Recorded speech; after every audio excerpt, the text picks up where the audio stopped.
Oh, hello. Welcome to another Today's Decay, where we celebrate births and beginnings of everything important since the dawn of time. On this day, January 1st, here's everything worth taking a moment and celebrating, revisiting, replaying, you name it. Okay, on this day, 1841, Barnum's American Museum first opened its doors. This was located a couple blocks from like the World Trade Center area. Not that that was there then, obviously, but like Broadway and Ann Street, Vesey, something in that area. 5 stories tall and had a freak show, a wax museum, a lecture space, all sorts of live animals, and 24 years later, it burned to the ground. Much like most of Barnum's creations, including the house he built for himself in Bridgeport, Connecticut.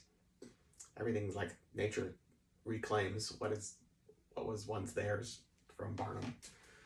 Which, if you've never been to the P.T. Barnum Museum in Bridgeport, Connecticut, I can't suggest it enough. It was also destroyed by nature. A freak tornado made it like structurally unsound, even though it's like this beautiful 1800s building with one of those like Russian roofs. I don't know what those are called. You can see it from 95 when you're driving. It's on the west side of 95 going through Bridgeport. But they still have the first floor where they collected everything that was like of value, I guess. So you could still get like a version of the tour. Yeah, definitely worth it. P.T. Barnum's really interesting. On this day, 1888, Frank Stokes was born, one half of the Beale Street Sheiks. Super cool Delta blues musician. I feel like this is rock and roll before we call it rock and roll, and he's one of the best. And like, looks great. Like, this is cool. Decades before there was something called cool. Frank Stokes. I'm stoked to talk about him. On this day in 1904, Geraldine Dvorak was born. You probably don't know her,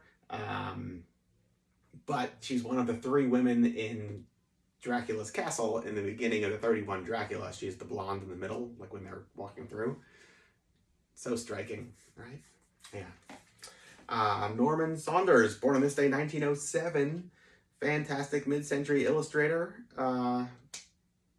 Did a bunch of the Mars Attacks cards that then eventually became, I guess, the movie, culturally known.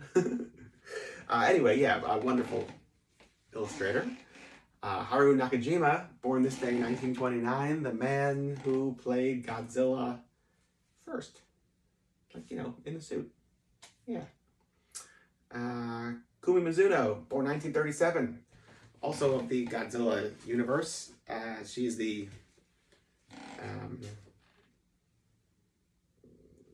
alien that is in Invasion of the Astro Monster. Really striking. Beautiful woman. On this day, 1939, Jose Pepe Gonzalez was born. Also a fantastic illustrator, as seen here. His work on Vampirella is